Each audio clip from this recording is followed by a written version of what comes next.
In 1919, the mayor of Orlando secured a site for a public library. The lot, at the time the first tee of a golf course running along the north side of Lake Eola, was at the corner of Central Boulevard and Rosalind Avenue. Orlando's population was approximately 10,000 in 1922 when the citizens passed a bond issue to pay for the construction of the library building. The 11,000 square foot building cost $110,000 to create. On November 8, 1923, the doors opened for the first time. Charles Albertson had donated half of the library's 21,000 books, and the library was named the Albertson Public Library in his honor.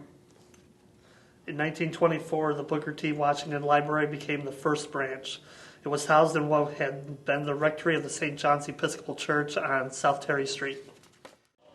Along the Rosalind side of the building, a garden and special entrance to the children's department were added in 1935. In 1938, the Colonial Town branch was opened, followed by the opening of the Grand Avenue branch in 1942. Both libraries were housed in women's clubs. In 1943, the library's first director, Olive Brumbaugh, retired after 20 years of service. The new director's name was Clara Wendell. Miss Wendell would oversee the library for the next 27 years. The Friends of the Library group was founded in 1949. Later that year, the Friends, along with the Cirrhosis Club, were instrumental in establishing the first countywide bookmobile service in the state of Florida. The College Park branch was opened on Smith Street in 1950. In 1954, the Booker T. Washington branch moves to the building built by the city. The branch remains open at the site on West Jackson Street for the next 30 years. The number of staff members in the Albertson Library reached 40 in 1959, up from the total of 10 just 15 years earlier. In 1962, approval was given to construct a new main library building, and the city acquired additional land adjacent to the original building. 2 years later, a city ordinance was passed stating that all land owned or acquired by the city within the block of Central, Rosalind, Wall, and Magnolia be used for library purposes only. John M. Johansson, an architect from Connecticut, is selected to design the new library building in 1963. Also that year, Orange County voted to be taxed for free library service for county residents outside of Orlando, Maitland, and Winter Park. In 1964, 41 years after opening, the Albertson Public Library closed. The library moved to temporary quarters at 905 North Orange, opening to the public after transporting 100,000 books and several tons of equipment out of the soon-to-be demolished old building. Later that year, the groundbreaking for the new building took place. By early 1965, the Pine Hills, North Orange, West Orange, Fort Gatlin, and Azalea Park branches were up and running. That same year, the City Council approved the name of the new library building to be Orlando Public Library. The dedication of the Orlando Public Library took place in 1966. John Johansson called his building design a composition in monolithic concrete. Meanwhile, the library system topped 1 million in annual circulation for the first time. In late 1966, the main building became departmentalized. Areas included general information and reference, fine arts, business science and technology, local history and genealogy, and young adults. Clara Wendell retired in 1970, having overseen enormous growth and the opening of the new building. Glenn Miller then began what would be a 25-year career as director. In late 1973, the Books by Mail program was initiated. In 1974, 9,000 requested items were sent to patrons. The popularity of this program will increase so much over the next 30 years that by 2003, 9,000 items were being sent out each week. Plans to expand the main building started as early as 1974 with the unveiling of the plans for Library Square.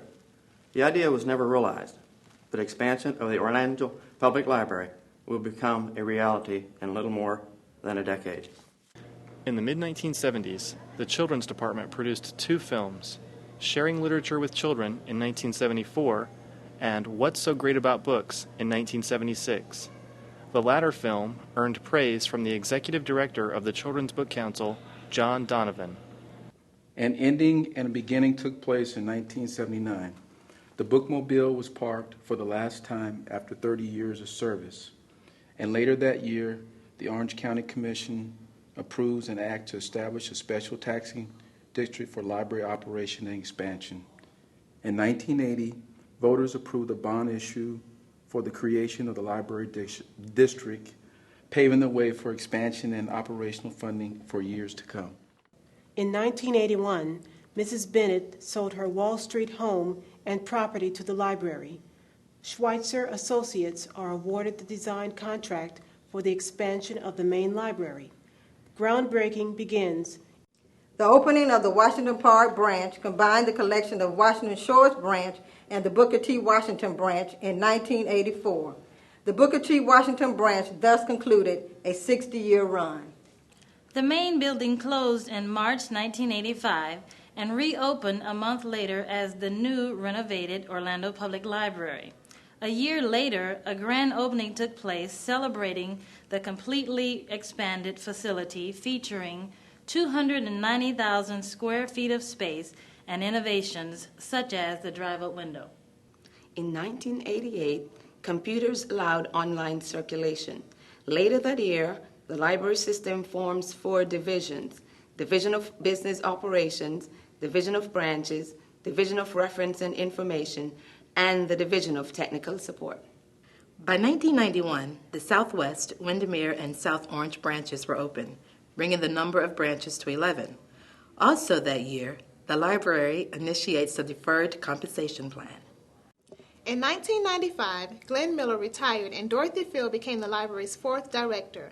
During her 6-year tenure, she will oversee the construction of the stunning new children's library on the east side of the 1st floor of the main library. Ms. Field will also push for OCLS to offer online services and public access computers throughout all locations.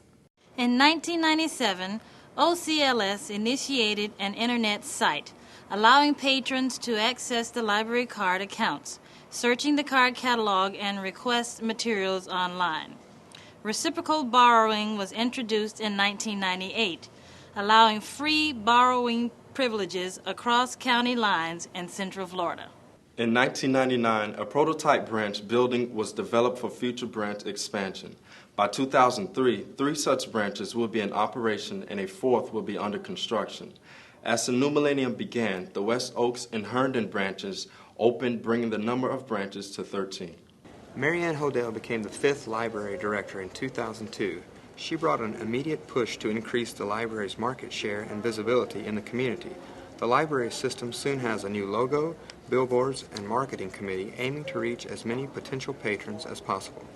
In 2002, 101 East Productions is conceived to provide an artistic videographic record of happenings within the library system. Some of the videos produced by 101 East can be viewed on the library's staff and public websites. In 2003, Library Central opened on the west side of the main library 1st floor. A gala to benefit a library project to help middle schoolers open the impressive area, which features a special teen area, a video wall, a performance stage, and a host of other details that make it an attractive and innovative library service destination.